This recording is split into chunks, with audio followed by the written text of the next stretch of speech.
Hello and welcome back. In this video, we're going to see if we can apply the fundamental theorem of calculus to this definite integral. So going on autopilot, we're going to go through and integrate from -1 to 2, 1 over x dx. And we know from the fundamental theorem of calculus, that's going to be the antiderivative of 1 over x, which is just the natural log of the absolute value of x, evaluated from -1 to 2. So that'll be the natural log of the absolute value of 2 minus the natural log of the absolute value of -1. Well, natural log, absolute value of 2 is just ln 2. And then natural log of 1, we know is going to be 0.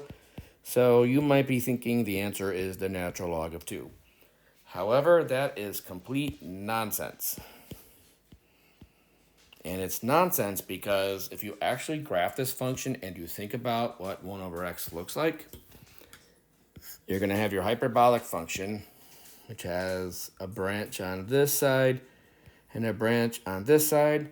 And you're telling me that the area from here to here, from -1 over to 2, is going to be equal to that number. Well, it turns out that that is not possible because this function is not continuous at the origin. And more importantly, that integral, even if it was discontinuous, and you take Calc 2 in the future, it does not converge or exist. So we cannot apply the fundamental theorem of calculus, and this integral is not possible for us. So that is not the correct answer. Be very careful to only apply the fundamental theorem of calculus when the function is continuous on that interval.